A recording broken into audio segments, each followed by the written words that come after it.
Hello everyone and welcome to the Shadow Realm. Today we're going to showcase my first place undefeated PK deck profile. This is definitely one of the tier 1 decks of this format and I highly suggest you to be prepared for it.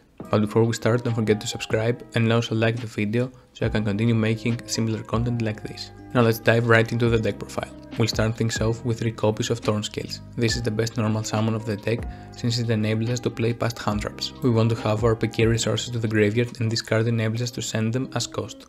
Now for the rest of the PK lineup, we're also playing triple copies of Sullen Poots. This card is a great extender that we can special summon if we control a PK monster, and also we can banish it from the graveyard in order to search for a PK spell or trap. So even if you get interrupted, you can banish this card to search for a Fogblade, or if you want an extender, you can search for Sage Brigandine. Next, we're also playing double copies of Ancient Cloak. This is an amazing card that can search any of our PK monsters, but since we have many ways to send it to the graveyard, we don't need to play more than 2 copies of it. Also, its effect to boost one of your monsters by 800 is very relevant. Lastly, for our PK lineup, we play 1 copy of Ragged Gloves and 1 copy of Stained Greaves. Ragged Gloves is an amazing card that we usually send to the graveyard with Cherubini that allow us to play past Nibiru, while Stained Greaves acts as a double extender, 1 from the hand and 1 from the graveyard. Next we have the second best normal summon of the deck, Tour Guide from the Underworld. This card is a hand drop magnet, but if your effect resolves, we have an amazing advantage, and with the amount of extenders that we play, we don't have to worry about that. That's why we also play triple copies of Kagemucha Knight. When you normal summon a level 3 monster, you can special summon Kagemucha Knight from your hand, allowing you to chain block the effects of monsters like Tour Guide. And even if your opponent uses Veiler or Imperm, you have 2 bodies that you can go into Cherubini. And speaking of Burning Abyss, we also play the BA engine. We play 1 copy of Seer of the Burning Abyss and Graph of the Burning Abyss. These cards can be considered pseudo bricks, but in fact we can combo off even if we have these cards in our hand. Keep in mind that if you open one of these cards, you can always combo off by summoning Thorn Scales and pitching them to the graveyard and activating their effects. We're also playing the Small Danger package that we can pitch to the graveyard with Thorn Scales and have another body on the field in order to go into Cherubini, or have an additional extender for our Exist Blaze. Speaking about extenders, we're also playing a single copy of Engine Sabers. We can always special summon Engine Sabers with the effect of Tour Guide of the Underworld, or send it to the graveyard with the effect of Cherubini. Putting a card on top of the deck as cost allows us to unbrick in very serious situations and continue with our plays. And rounding up our extender package, we play 1 copy of Psychic Wielder and 1 copy of Psychic Tracker. These cards allow us to combo off and play through several interruptions. Now let's go into the hand trap lineup. We play double copies of Effect Failure and double copies of Gospel in the Haunted Mansion. Both of these hand traps are relevant in today's format, while Gospel in the Haunted Mansion being relevant because it's level 3 and comes up usually in some niche situations when you can normal summon it and special summon a level 3 extender and combo off with it.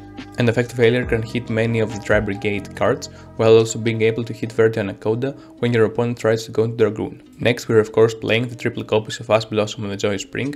This is the best generic hand trap we can play, and the fact that it's level 3, it's even greater in this deck. And for the last monsters in the main deck, we play 1 copy of Dark Magician and 1 copy of the Red Ice Black Dragon. There are so many decks in the format that can play Dragoons, but this specific deck has so many options that can shuffle back the bricks into the deck so we can continue comboing off and create an almost unbeatable board. And we don't have to hard activate the Red Ice Fusion. And of course we play the Saki 1-off Called by the Grave in order to dodge any hand trap our opponents throw at us, and also it can act on our own turn as a Sunto interruption in case our opponent has any relevant cards in the graveyard. Next, we're playing the double copies of Emergency Teleport that recently came off the ban list, and this card is really great to extend even further with our plays and play through more interruptions. I'm not sure about the ratio, I might cut one of these moving forward, but for now it worked great.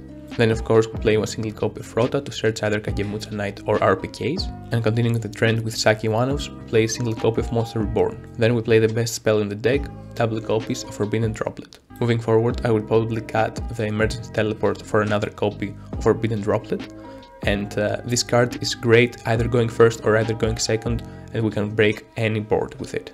Moving on to the trap lineup, we play a single copy of Sage Brigandine. These cards allow us to extend even further, either sending it with Bartiz or sending it with Boots. Then of course we're playing the best trap card in the deck, 3 copies of Fogblade. This card is great against most of the meta decks of the format, especially against Tri-Brigade that can shut down their monster effects, and we also play a single copy of Phantom Knight Sword that we can send to the graveyard and continue with our plays, reviving back our PK monsters and triggering their effects. And finishing off the trend with the Psyche 1-offs, I main deck a copy of Imperial Order. If you see this going first, you definitely win the duel. Now moving on to the extra deck, for our Link 1s we play a single copy of Link Spider, 2 Link of Shade or Nibiru tokens. Then for our Link 2 we play a single copy of Cherubini, 1 copy of Anaconda and 1 copy of Nightmare Phoenix. Phoenix allows us to play through back row, while also being a fire attribute that we can use later for access code and not decay our opponent.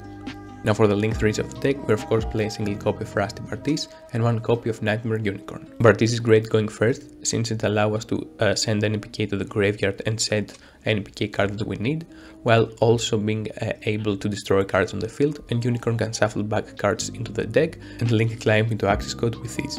Now let's move on to our Link 4 lineup. We play a single copy of Appaloosa above the goddess and 1 copy of access code Talker. Appaloosa is really easy to make going first, that allows us to play through Nibiru, while access code can end up games really easily. I wouldn't say that access code is mandatory to the deck, but if you have it, it's a great card to try. Moving on to the Xyz lineup, we play double copies of Phantom Knight's Breaksword and 1 copy of Sea Dragon Levier. Going first, we use Levier for extension and Breaksword in order to have it into rotation for special summoning during our opponent's turn, being able to destroy a card on the field with the effect of Rusty Bartis. As for the rank 4 lineup, we play a single copy of Time Thief Redoer and 1 copy of Raider's Knight. Raider's Knight allows us to go into Arc Rebellion and not decay our opponents with ease. While Time Thief Redoer is really great, especially if we have Shade Brigandine, so we can non-target bounce a card back into our opponent's deck. And of course we play the single copy of Arc Rebellion Xyz Dragon. In simplified game sets, this card can negate all the cards on the field and gain attack equal to the original attack of all monsters on the field.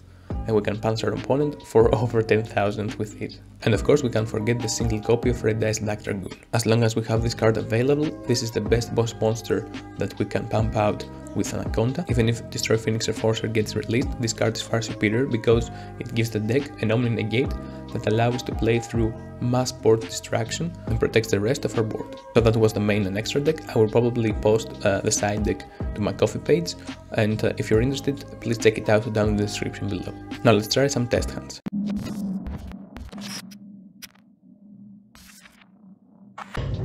Now let's try out a Testhand. We're going to shuffle real quick, making sure that our deck is fine and dandy.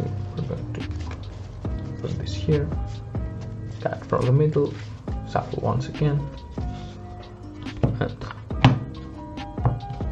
and draw 1, 2, 3, 4, 5 cards. Let's see what we have. Emergency, Jackal up. Oof. Okay, this is a scenario where we're going to have to shuffle this one back. Let's see. We're going to start by activating Teleport and pray to the god that we're not getting interrupted. We're going to special summon this, send this to the graveyard. We're going to normal summon Jackalope, making sure that we don't lose here, and we're going to link these two away for a Cherubini, Ebon Angel of the Burning Abyss. In this scenario we're going to set the Sage Brigandine just to be protected, and then we're going to activate Cherubini in order to send Edging Sabers to the graveyard. Edging Sabers to the graveyard.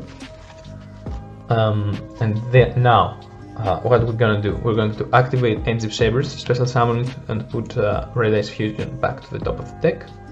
Then we're going to link these two away for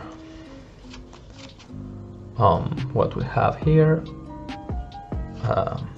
We have Rusty. We don't have something in the graveyard yet. We're going to activate this, special summon it. And then we're going to activate Rusty. Rusty is going to set a copy of Fogblade, send a Fogblade, and send a copy of Boots, if we can find one. And yeah, go and add this by balancing this. Now we control the Phantom Knights. We're going to special summon him.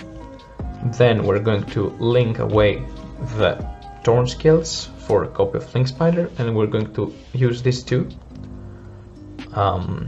for our Predaplant. Now our opponent can Nibiru us at any point, but we still have this. We're going to send Radius of Fusion and Rest to the graveyard in order to special summon our Dragoons. Yeah, and that's it. Now we also have Boots. We're going to banish Boots, and we're going to search for our copy of Sword. Now our opponent doesn't know that we have a second Fogblade, so we're going to set the other Fogblade here, and we're going to keep the sword to the hand in order to send it to the graveyard for another interruption. So we actually have 3 interruptions just by having a mediocre hand. Now let's continue and try another test hand.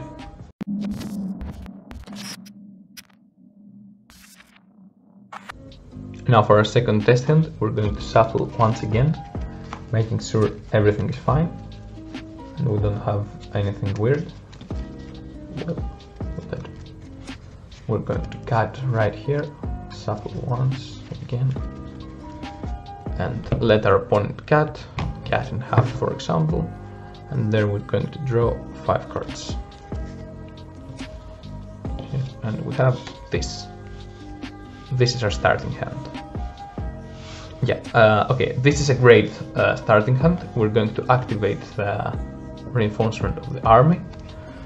This is actually full combo if we're going to be uninterrupted. We're going to summon a Thornscales and add to our hand and then summon. Activate the effect of Thornscales, sending Fogblade to the graveyard, and then we're going to send a copy of Ancient Clock. We're going to need this one. We're going to send a copy of Ancient Clock to the graveyard. Banish the Ancient Clock. We'll already have the extender in hand, so this is a bait for our opponent. We're going to add the Stained Greaves to our hand. Then we're going to special summon Silent Boots and trigger the Stained Greaves effect in order to special summon him to the field. We're going to use these two for a link summon of Cherubini. Then we can use Cherubini effect in order to send the Graph to the graveyard, and Graph effect is going to special summon Seer on our side of the field. Thankfully, we have already banished the Graph. Then we're going to overlay these two for a copy of Levier, the Sea Dragon.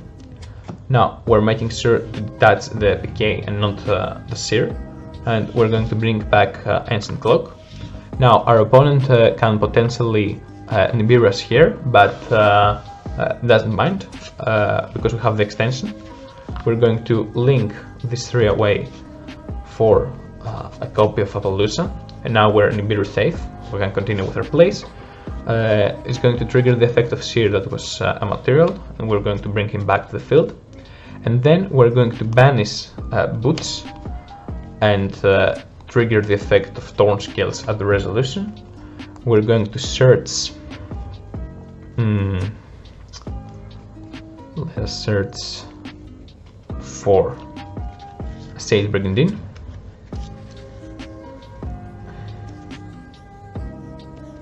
Yeah. We're going to special summon him here, have Sage Brigandine.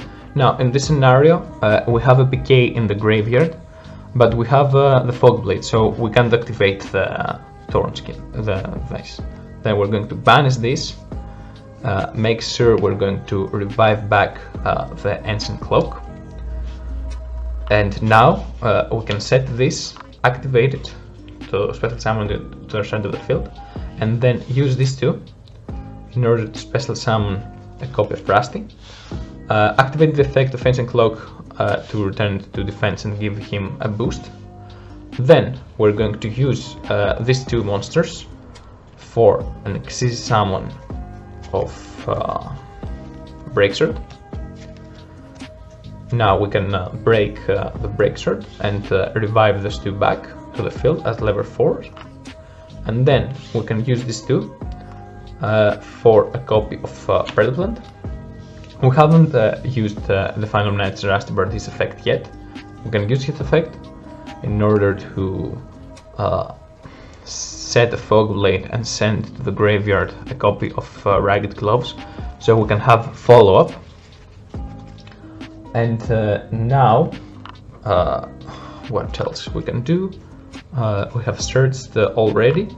We're going to activate Predaplant Verde Anaconda effect in order to special summon our Dragoons. But first we're going to send the Red Eyes Fusion, and we're going to send the rest of the packets to the graveyard. 1 Red Eyes Dragon, 1 copy of Dragon Season, and special summon Dragoon on our side of the field. And that's actually our end board. For just to make sure we can use the effect of Ragged Gloves, so we can have a follow-up in either case, we're going to send a copy of Sword. So if our opponent manages to break our board, we can actually banish the Sword, revive back any of our things. We're going to set the droplets and keep the bell in our hand, because it might not be relevant, so we can use him for the effect of turn skills, and we can also use droplet in case we have used this and then disrupt our opponent. We also have we can also banish the sword and revive back the break sword, making sure that we have enough interruptions to disrupt our opponent. Don't forget to subscribe, and I will see you in the Shadow Realm.